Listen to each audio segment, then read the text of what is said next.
Poutine tire la sonnette d'alarme, verbalement. Le chef de l'OTAN reçoit une réponse glaciale. Incroyable mais vrai, Vladimir Poutine parle, et soudain, silence à Bruxelles, silence à Washington, silence à Berlin. Aucun démenti, aucune objection, aucun cri d'indignation. Juste le silence. Que s'est-il passé? C'est simple. Poutine a parlé et ses mots ont fait mouche. Pas comme une roquette, mais comme un tir chirurgical dans l'hypocrisie de l'Occident. Tandis que l'OTAN continue de se présenter comme une alliance défensive éprise de paix, tandis que l'UNE injecte encore des milliards dans une guerre sans fin, tandis que les politiciens occidentaux rivalisent dans l'art de l'escalade verbale, Poutine, lui, tend un miroir. Calme, posé, sans menace. Et c'est précisément cela qui les rend nerveux. Car ce que dit Poutine détruit les illusions. L'illusion que la Russie est l'agresseur. L'illusion que l'Occident est uni. L'illusion qu'il reste encore un plan. Une stratégie. Une porte de sortie. Il ne reste rien de tout cela. Et le voilà, debout sur scène. Mark Rutte, tout juste nommé chef de l'OTAN, ancien premier ministre des Pays-Bas, désormais l'homme qui conduit l'Europe au bord du gouffre. Lors du Global Europe Forum à Bruxelles, une journaliste ukrainienne lui pose une question que beaucoup préféraient oublier.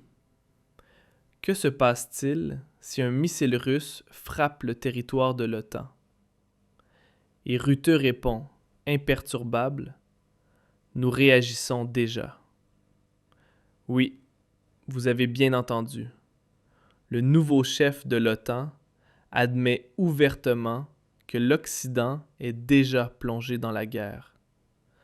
Non pas en tant que défenseur, mais comme moteur, comme machine à escalade, comme financier d'un conflit qui n'aurait jamais dû en arriver là. Poutine, lui, ne riposte pas avec des missiles, mais avec des mots. Lors de sa grande conférence de presse, il l'affirme sans détour. La Russie n'est pas responsable de la guerre en Ukraine. Bien au contraire, l'Occident a méthodiquement transformé l'Ukraine en fer de lance contre Moscou depuis des années. OTAN, accords d'armement, opérations des services secrets, tout est connu, tout est documenté. Mais lorsque Poutine dit cela, cela devient soudainement dangereux. Pourquoi donc? Puis vient ce moment qui change tout. Poutine ne parle pas avec colère. Il parle avec un calme qui inquiète. Il parle de Mark Rutte, non comme d'un ennemi, mais comme d'un homme, un ancien collègue. Un homme intelligent, dit-il, un dirigeant efficace. Sous son mandat, les Pays-Bas étaient stables. Et aujourd'hui? Aujourd'hui, Rutte parle de guerre, de confrontation directe, d'escalade. Et Poutine pose une question, à lui-même, mais aussi à nous. Que s'est-il passé? Cette question fait mouche. Elle brise le récit occidental. Car pendant que les États-Unis ne désignent même plus officiellement la Russie comme adversaire dans leur doctrine de sécurité, Rutte parle de guerre ouverte. Où est la cohérence? Ces contradictions ne peuvent plus être dissimulées. Et c'est précisément pour cela que tout le monde se tait maintenant. Aucun démenti de l'OTAN, aucun mot de Berlin. Seul l'AfD réclame un débat public. Enfin, Poutine poursuit. Il dépeint une Union européenne qui s'immisce dans les élections américaines, qui prend ouvertement parti pour Kamala Harris, alors même qu'elle accuse depuis des années la Russie d'ingérence présumée, sans jamais en apporter la preuve. Des doubles standards partout. Et l'Occident? Il reste sans voix. Le gouvernement sous Merz, muet. Le SPD se tait. Les Verts s'empêtrent dans leurs slogans idéologiques. Les médias évitent toute escalade, par peur de leur propre audace. Et pendant ce temps, l'argent de l'Europe continue de partir en fumée en Ukraine. Plus de 50 milliards d'euros d'aide militaire, des milliards pour renforcer le flanc est de l'OTAN, le tout sans perspective, sans stratégie, sans objectif clair. Pas de plan de sortie, pas de projet de paix, seulement des armes, des discours alarmistes, de la panique. Poutine, lui, joue la montre, froid, analytique, stratégique. Et c'est précisément ce qui déstabilise l'Occident. Car cela révèle une chose, la Russie n'est pas le chaos. La Russie, c'est l'ordre. Face à une élite occidentale perdue dans sa propre suffisance idéologique. Petite note personnelle, notre portée est restreinte. Si vous jugez ce sujet important, soutenez la vidéo avec un like ou un commentaire. Car une chose est certaine, l'escalade que Rutte prépare verbalement n'est pas seulement politiquement explosive, elle est extrêmement dangereuse.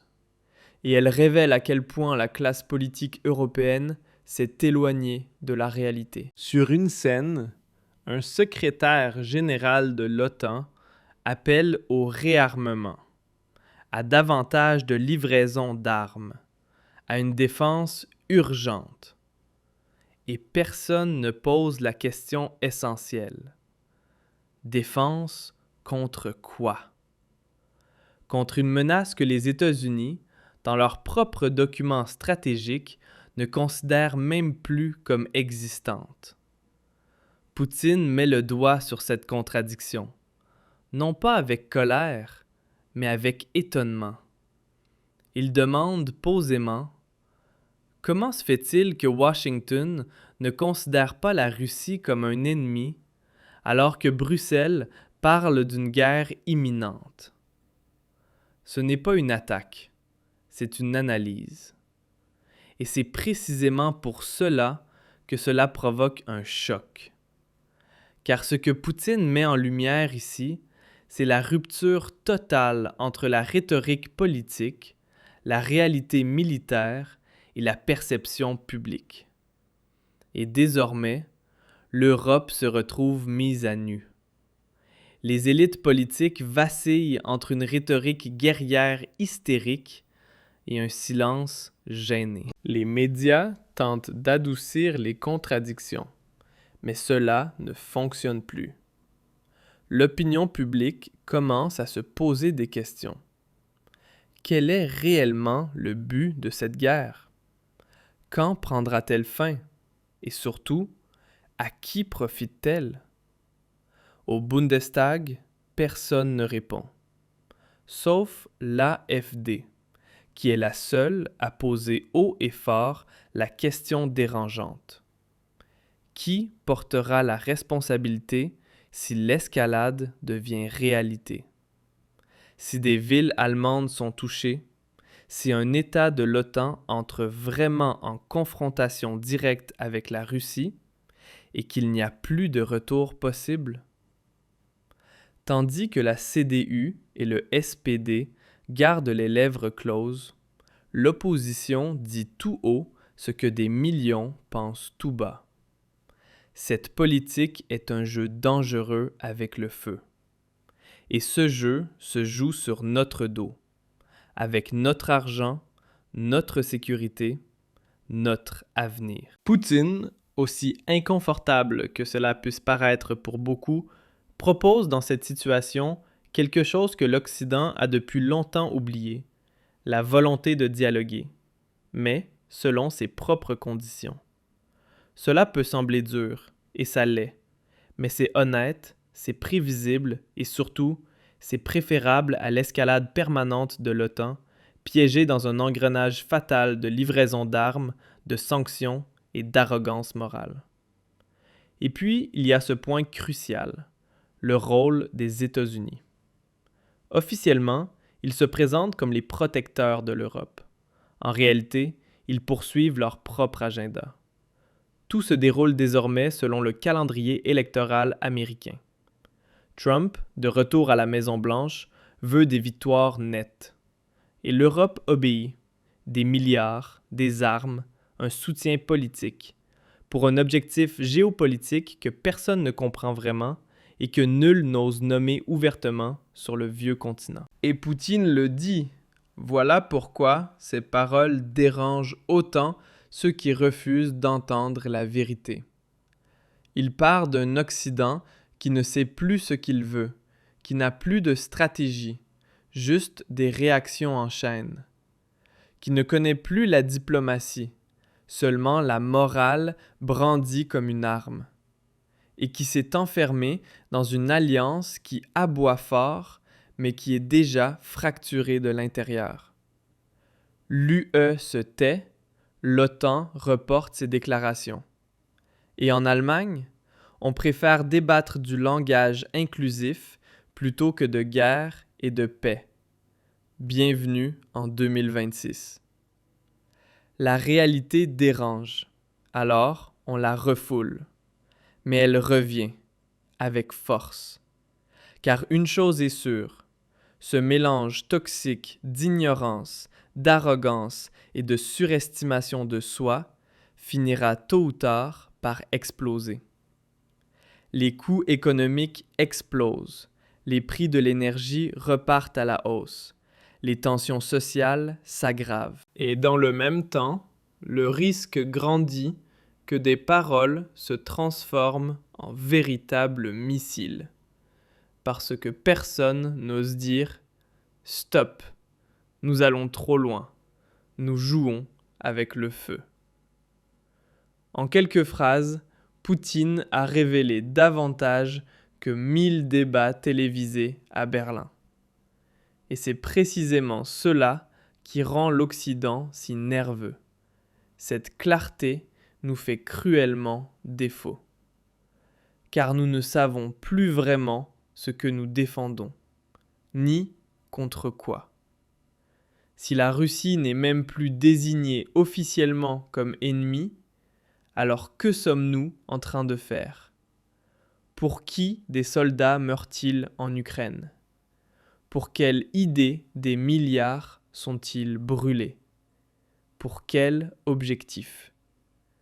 Autant de questions auxquelles personne ne veut répondre. Petite parenthèse.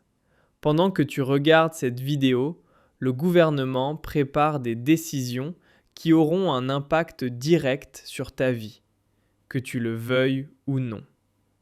La vraie question, c'est: as-tu un plan? Sinon, clique sur le lien sous cette vidéo. Notre nouveau système de préparation aux crises t'explique comment te protéger légalement, financièrement et concrètement avant que les prochaines grandes mesures tombent. En 2026, ne pas être préparé, c'est une faute personnelle. Et c'est justement pour cela que cette interview, cette conférence de presse, ce moment sont si cruciaux. Parce qu'ils révèlent à quel point la classe politique s'est éloignée du réel. Parce qu'ils montrent que le véritable ennemi ne se trouve pas à Moscou, mais dans notre propre aveuglement. Poutine dit qu'il ne comprend plus ce que raconte Routé. Et franchement, nous non plus. Car quand un chef de l'OTAN parle de guerre, alors que les États-Unis n'identifient officiellement aucun ennemi, ce n'est pas de la diplomatie, c'est de la folie. Une pensée affectueuse à tous ceux qui entendent encore le mot « sécurité » sans immédiatement penser à des missiles. Bienvenue sur Verheimlicht. Et souvenez-vous, ce monde n'a pas besoin de plus de silence. Il a besoin de clarté, de débat, du courage de dire la vérité. Alors, partagez cette vidéo, abonnez-vous à la chaîne et dites-moi en commentaire ce que vous pensez des propos de Poutine. J'ai hâte de vous lire. À très vite, votre Michael Goldman.